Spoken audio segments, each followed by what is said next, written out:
8ஆம் மணி நேரம் முதல் 9ஆம் மணி நேரம் பூமியிலே காலையில் மூடிற்று என்று வேதம் சொல்லுகிறது. சரித்திர ஆசிரியர்கள் சில நிகழ்வுகளை பதிவு செய்யும் போது முக்கியமாக ராஜாக்கள், அந்த ராஜ்யங்கள் சில துன்பத்தை துயரத்தையும் அனுபவிக்கும் பொழுது இயற்கை தன்னை இயற்கைக்கு அப்பாற்பட்ட விதத்திலே சூரியனும் சந்திரனும் ஆகாயமும் தன் பொழிவை மறைத்துக் கொண்டதாக சான்றுகள் இருப்பதாக கூறுகிறார்கள். தேவனது நியாய தீர்ப்பு, தேவனின் கோபாக்கினை என்பதாக சிலர் இதை கருதுகிறார்கள். நாம் வேதத்தில் அநேக இடங்களில் இதை பார்க்கலாம். நாம் யாத்ராகமத்திலே எக்ஸோடஸிலே 10:21 வசனங்களை நாம் படிக்கும் பொழுது அந்த மோசே இஸ்ரவேல் ஜனங்களை அவன் வழிநடத்தும் பொழுது அந்த அடிமை தன்மையிலிருந்து அவர்களை விடுதலை செய்யும் பொழுது ஆண்டவர் அவனை கோடை மேலே எழுப்பச் சொல்லுகிறார். அப்பொழுது அவர் சொல்லுகிறார், இதோ அவர்கள் தடவிக் கொண்டிருக்கத்தக்கதாக இருளானது எகிப்து தேசத்திலே பரவிற்று என்று சொல்லி. அருமையானவர்களே, இந்த நாளிலே இங்கு சொல்லப்பட்டிருக்கிற இந்த நிகழ்வு அதற்கும் அப்பாற்பட்ட ஒரு நிகழ்வு. அந்தகாரத்தின் நிழல் இந்த உலகத்தை சூழ்கிறதை பார்க்கிறோம். நாம் பாடின பாடலிலே பேயோடு கூட அவர் என்ன பண்ணினார்? போராடினார். அருமையான வார்த்தை பாடல்.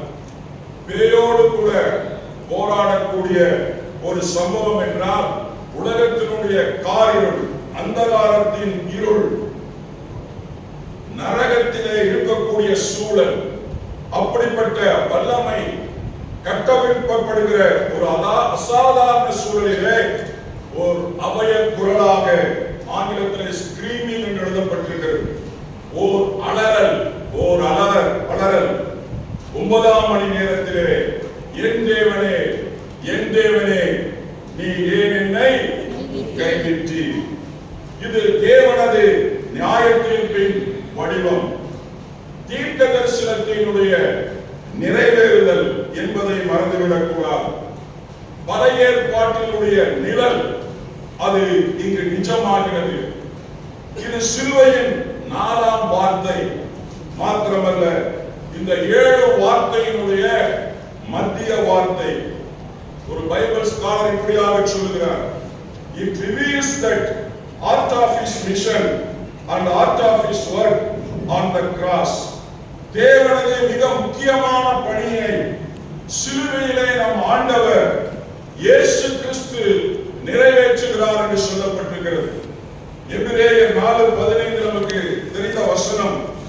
நம்முடைய பலவீனங்களை குறித்து பரிதபிக்க கூடாத பிரதான ஆசாரியர் நமக்கு இராதபடி எல்லா விதத்திலும் சோதிக்கப்பட்டு பாவமில்லாத இருக்கிற பிரதான ஆசாரிய ஊழியத்தை நிறைவேற்றும் கடமை அவர் மேல் வந்து விழுந்தது. இயேசு கிறிஸ்து தேவன் மாத்திரம் அல்ல, அவர் பாவம் இல்லாத பூரண மனிதராக இந்த உலகத்திலே இருந்தார். நாம் பாவங்கள், நம்மிடத்திலே பாவத்தன்மைகள் உண்டு. இயேசு கிறிஸ்துவிடத்திலே பாவத்தன்மை கிடையாது. இன்னும் அதிகமாக சொல்ல போனால் சற்குணர் என்று அவரை சொல்லலாம். நாம் சில பேர் வைத்துக் கொள்கிறோம் சற்குணம் என்று சொல்லி. ஆனால் நாம் அதற்கு உரிய தகுதி உடையவர்கள் அல்ல. சற்குணம் என்கிற வார்த்தை சத்குரு என்று சொல்லி தமிழிலே அதாவது சத்குரு என்கிற அந்த வார்த்தைகள் என்ன பண்ணப்பட்டது? சத்குரு என்று சொல்லி அது மாறுதலாக சொல்லப்பட்டிருக்கிறது.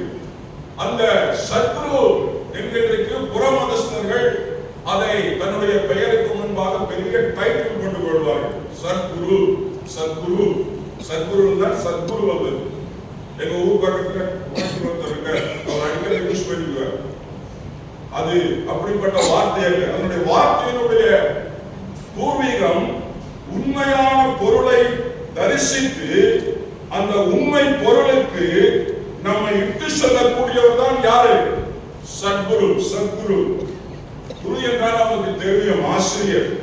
எந்த ஒரு கல்வி கற்றாலும் ஆசிரியர் மிக முக்கியமானவர். நம்முடைய பலவீனம் நமக்கு தெரியாது.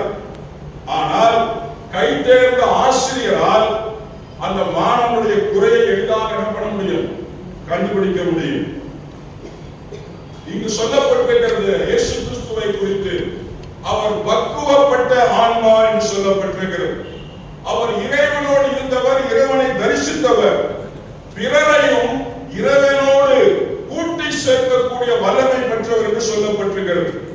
இங்கு மனிதத்துவமும் தேவத்துவமும் இரண்டுக்கும் நடுவில் நடக்கக்கூடிய ஒரு போராட்டத்தை தான் நாம் பார்க்கிறோம். இங்கு அவர் ஏதோ பாவத்திலே சிக்குண்டவராக அல்ல. பவுல் சொன்னது போல, இதோ நான் விரும்புகிறதை செய்கிறேன், இதோ விரும்பாததை செய்யும்படியாக நான் போராடுகிறேன், அந்த காரியம் அல்ல. இங்கு தேவன் பூரண மனிதராய் இருக்கிறார், அதே சமயத்திலே சற்குணராய் இருக்கிறார், அதே சமயத்திலே அவர் தேவனாகவும் அவர் இங்கு காணப்படுகிறார். இதைத்தான் மத்தேயு சுவிசேஷம் 26 36 46 நாம் வாசிக்கிறோம். அங்கு ஆண்டவர் கெத்செமனேயிலே அவர் போராடி ஜெபிக்கிறதை நாம் பார்க்கிறோம். அங்கே அவர் சொல்லுகிறார், இந்த பாத்திரம் என்னை விட்டு என்ன பண்ண வேண்டும்? நீங்க வேண்டும் ஆண்டவரே. அடுத்ததாக அவர் சொல்லுகிறார், உம்முடைய சித்தம் இருந்தால் இந்த பாத்திரம் என்னை விட்டு என்ன பண்ண வேண்டும்? நீங்க வேண்டும். திரும்பவும் சொல்லி மூன்றாம் வரை அவர் திரும்ப ஜெபிக்கிறார். இந்த பாத்திரம் நீங்கும்படியாக ஜெபிக்கவில்லை. அங்கு ஆண்டவர் அவரை பலப்படுத்துகிறதை நாம் பார்க்கிறோம். அருமையானவர்களே, அவர் இறை வேண்டுதலிலே நிலைத்திருந்தார். அருமையானவர்களே, இப்போதும் அவர் மனித குரலாக, உங்களின் ஒரு குரலாக, எண்ணின் ஒரு குரலாக, வரக்கூடிய ஒரு சந்ததியின் குரலாக அவர் கதறுகிறார். தேவனே, ஏன் என்னை கைவிட்டு? இது தாவீதினுடைய 22ஆம் சங்கீதத்தில் ஒரு மனிதனுடைய கதறல் அங்கு காணப்படுகிறது. அருமையானவர்களே, இந்த கதறல் யார் செய்திருக்க வேண்டும்? இந்த கதறல் யார் உண்மையாக இப்படி அழகிருக்க வேண்டும்? என்னுடைய கெஸ்ஸிங், என்னுடைய பைபிள் கமெண்ட், இந்த கமெண்ட் வந்து எடுக்கல. என்ன கமெண்ட்னா, ஆதி தகப்பன் ஆதாம், நம்ம எல்லாரும் ஆதி தகப்பன் வயிற்றிலிருந்து வந்தவர்கள். அந்த ஆதி தகப்பன் தவறு செய்கிறார். தேவனுடைய அந்த பெரிய ஐக்கியத்தை விட்டு, ஆதியாகமம் 3ஆம் அதிகாரத்தில் வாசித்து பார்த்தால் அருமையான ஒரு பிளாஷ்பேக் இருக்கிறது. குளிர்ச்சியான வேளையிலே அவர் தேவனோடு உறவாடுகிற ஒரு அந்யோன்யம், எப்படிப்பட்ட ஒரு காரியம் பாருங்கள். யாருக்கும் கிடைக்காத பாக்கியம்.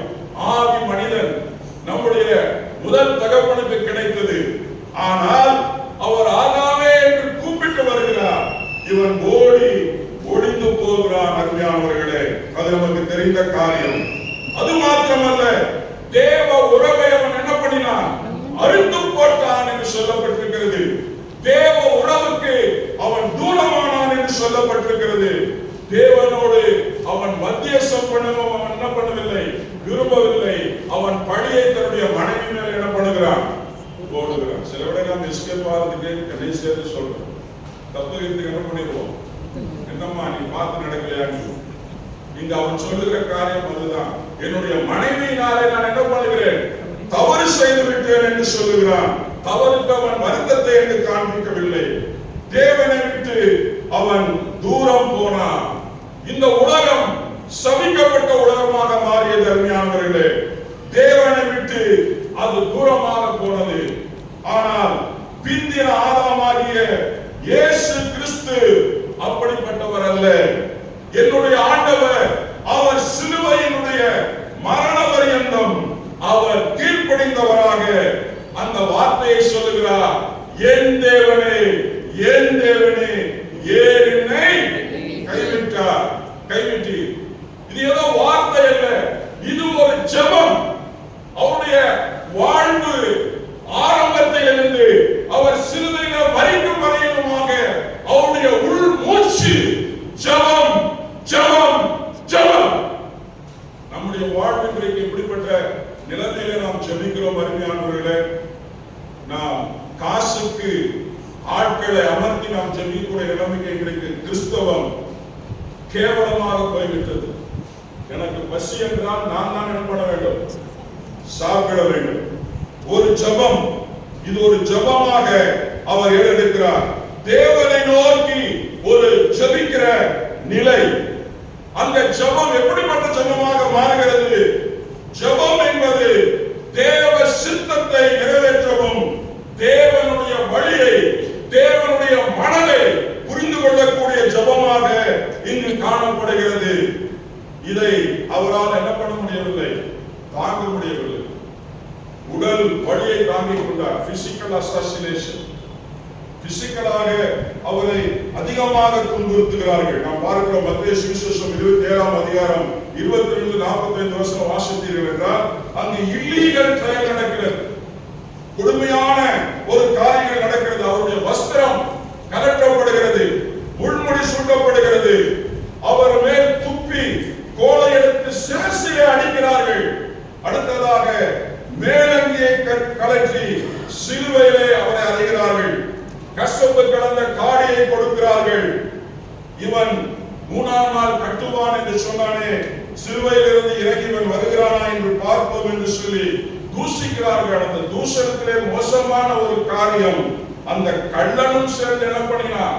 இயேசு கிறிஸ்துவை தூஷித்ததை நாம் பார்க்கிறோம். அருமையானவர்களே, அவர் இப்படிப்பட்ட நிலைமையிலும் என் தேவனே, என் தேவனே, ஏன் என்னை கைவிட்டீர் என்று சொல்லி கதறவில்லை. ஆனால் ஒரு பெரிய ஒரு உறவு இங்கு துண்டிக்கப்படுகிறது. அந்த உறவு துண்டிக்கப்படும் பொழுது அவர் கதறுகிறார். எமோஷனல் அட்டாச்மெண்ட் என்று சொல்லுவோம் அல்லவா? எமோஷனல் பெரிய காரியங்களை நாம் பார்த்துக் கொள்ளலாம். ஆனால் எமோஷனலாக சில காரியங்களை நம்மால் தாங்கிக் கொள்ள முடியாது. நாம் எல்லோரும் கொரோனா இராவை கடந்து வந்திருக்கிறோம். ஆண்டவருக்கு நன்றி செலுத்த வேண்டும். கொரோனாவில் இருந்தவர்களை விட நான் புண்ணியம் பண்ணவன் அல்ல. கொரோனாவில் மரித்தவர்களை விட நான் பரிசுத்தவான் அல்ல. எங்கோ ஏதோ ஒரு நாட்டிலே பரவிய ஒரு சின்ன வைரஸ், அந்த வைரஸினாலே அந்த வைரஸிற்கும் அந்த நாட்டிற்கும் கிராமத்திற்கும் கிராமத்தில் இருக்கிற ஒரு ஏழை மனிதனுக்கும் சம்பந்தம் இல்லை. ஆனால் அவன் மரித்து போனான். எனக்கு தெரிந்த அநேக குடும்பம், ஊழியம் செய்கிற குடும்பம், ஊழியத்திற்கு கொடுக்கிற குடும்பம், மிஷனரி பாரம் உள்ள குடும்பங்கள், அநேக குடும்பங்கள், தாய் தந்தை இழந்த குடும்பங்கள் உண்டு, அனாதையாய் மக்கள் இருந்த குடும்பங்கள் உண்டு. மக்கள் இறந்து போய் தாய் தந்தையர் மட்டும் இருந்த குடும்பங்களை நான் பார்த்தேன். மனைவி இறந்தது கணவனுக்கு தெரியவில்லை, கணவன் இறந்தது மனைவிக்கு தெரியவில்லை. இப்படிப்பட்ட நிலைமையை நாம் பார்க்கிறோம். அருமையானவர்களே, எந்த தடுப்பு மருந்து கண்டுபிடித்து அதை ஏதோ தடுத்து நிறுத்தினார்கள் நினைக்கிறோம். ஆனால் அதைவிட கொடியது பாவம், அதைவிட கொடிய வைரஸ் பாவம். அந்த பாவத்திற்கு இன்றைக்கு வரைக்கும் எந்த மருத்துவர்களால் என்ன பண்ண முடியவில்லை, மருந்தை கண்டுபிடிக்க முடியவில்லை. ஆனால் ஆண்டவராக இயேசு கிறிஸ்து அந்த பாவத்தில் இருந்து விடுதலை தரும்படியாக தன்னுடைய ஜனங்களுடைய மீட்புக்காக என் தேவனே, என் தேவனே என்று சொல்லி அவர் ஜெபிக்கிறதை பார்க்கிறோம். இதுதான் முதலாவது முறை. It is the first time he suffered the equivalent of eternal hell என்று சொல்லப்பட்டிருக்கிறது. நரகத்தினுடைய அந்த வாசனையை அவர் முறைந்தார். முதலாவது முறையாக first time he was in darkness என்று சொல்லப்பட்டிருக்கிறது. ஆமோஸ் 8ஆம் அதிகாரம் 9ஆம் வசனத்தை யாராவது வாசியுங்கள். ஆமோஸ் 8ஆம் அதிகாரம் 9ஆம் வசனத்தை. அந்நாளிலே நான் மத்தியானத்திலே சூரியனை அஸ்தமிக்க பண்ணுவேன். அந்நாளிலே நான் மத்தியானத்திலே சூரியனை என்ன பண்ணுவேன்? அஸ்தமிக்க பண்ணுவேன். பட்ட பகலிலே தேசத்தை அந்தகாரப்படுத்தி இப்படிப்பட்ட ஒரு சூழல். தீர்க்க தரிசனம், இதுதான் தீர்க்க தரிசனம், பார்ஷியல் தீர்க்க தரிசனம். இன்னும் வரக்கூடிய நாட்களில் அநேக தீர்க்க தரிசனம் ஆமோஸில் உண்டு. மேசியானிக் ப்ராஃபஸி அல்லவா, சிலுவை காட்சி, மேசியாவின் நியூ விஷன் என்று சொல்லி நாம் சிந்தித்தோம். இங்கு ஆமோஸ் சொல்லுகிறார், அவர் தீர்க்கதரிசி சொல்லுகிறார், இதோ பட்ட பகலிலே தேசத்தை நான் என்ன பண்ணுவேன்? அந்தகாரப்படுத்துவேன். கொலை செய்பவனை விட கொலை குற்றத்தை மறைப்பவனுக்கு என்ன உண்டு? தண்டனை அதிகம் உண்டு. நாம் கொலை ஆளிகள், நாம் தூக்கிலிடப்பட வேண்டியவர்கள், நாம் கோபாக்கினையின் பிள்ளைகள், நான் சபிக்கப்பட்டவன், இஸ்ரவேலின் கனியாட்சிக்கு நான் புறம்பானவன். இப்படிப்பட்ட தன்மையுள்ள எனக்காக 2 கொரிந்தியர் 5:21 இப்படியாக சொல்லப்பட்டிருக்கிறது. நாம் என்று சொல்லப்பட்டிருக்கிறது, நான் என்று போட்டுக் கொள்ளுங்கள்.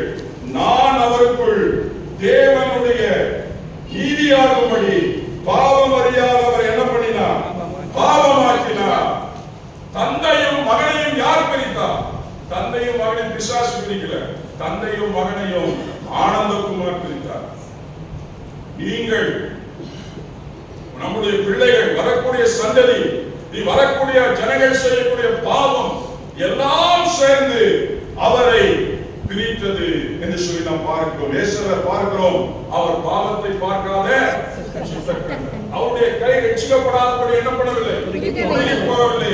கேட்கக்கூடாதபடி அவருடைய செவி என்ன பண்ணவில்லை? மந்தமாகவில்லை. நம்முடைய பாவங்களே அவருக்கும் நமக்கும் என்ன ஆகிவிட்டது? தூர இடைவெளியை உண்டாக்கி என்று பார்க்கிறோம். அருமையானவர்களே, ஒரு பெரிய சந்தோஷகரமான காரியம். உலகத்தின் பாவத்தை அவர் என்ன பண்ணினார்? சுமந்தார் என்று சொல்லப்பட்டிருக்கிறது.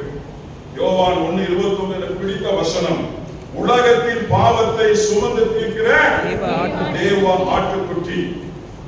ஆர்டிபிஷியல் இன்டெலிஜென்ட்ல PhD வாங்கின அம்மா, அவருடைய கணவர் PhD, பெங்களூர்ல பெரிய லேப், அந்த லவ் பண்ணி கல்யாணம் பண்ணாங்க. அருமையான குழந்தை, அருமையான சூப்பரா இருக்கிற குழந்தையை பார்த்தா கொள்வதற்கு மனது வராது. உங்களுக்கு தெரியும், கோவாவிலே அந்த பெண்மணி அந்த குழந்தையை கொன்று போட்டார். அருமையானவர்களே, நான் ஒருவேளை அந்த பிள்ளையை, அந்த பெண்ணை குறித்து மோசமாக பேசினார்கள். ஆனால் நீதிமன்றத்தினாலே வந்த நீதியான தீர்ப்பு அந்த குழந்தையை அவருடைய தகப்படத்தில் என்ன பண்ண வேண்டும்? காண்பிக்க வேண்டும்.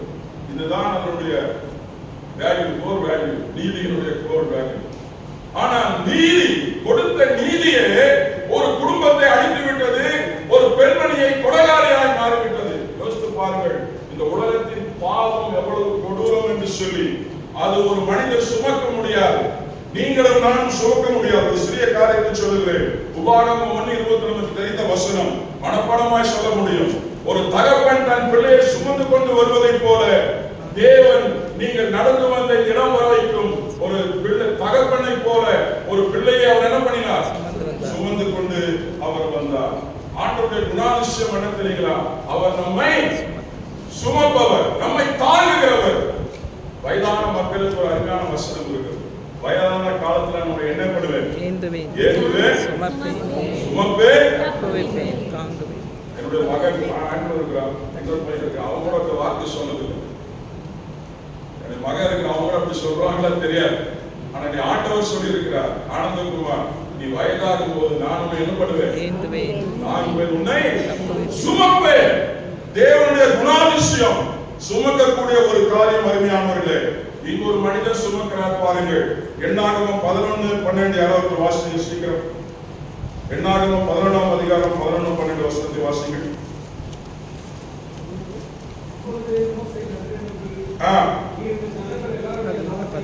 இங்க ஒரு மோசே, அதான் ஆண்டவர் சொல்லுகிறார், மோசேயிலும் பெரியவர் இயேசு கிறிஸ்து சொல்லுகிறார். வாசிங்க. உம்முடைய அடியானுக்கு உபத்திரம் வர பண்ணிதென்ன? உம்முடைய கண்களில் எனக்கு கிருபை கிடையாது போனதென்ன?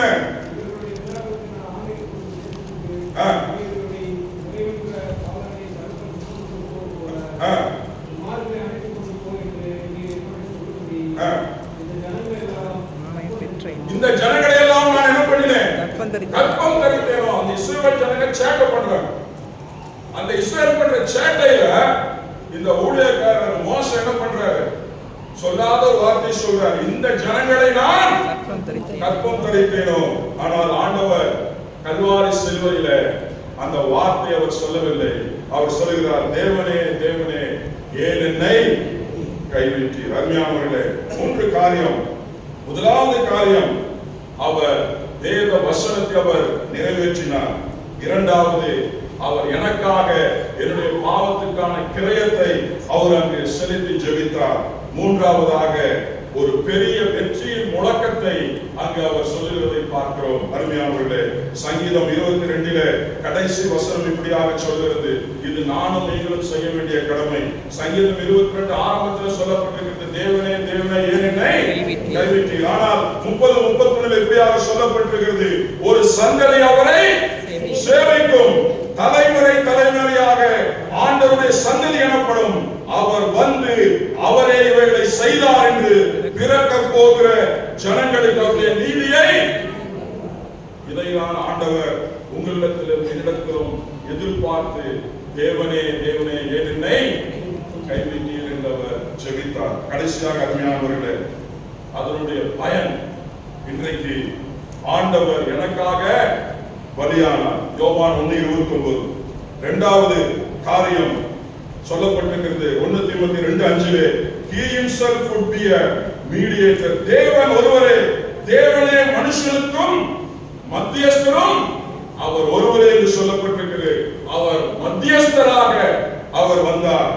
அடுத்ததாக மூன்றாவதாக he would reconcile the world to himself through Christ.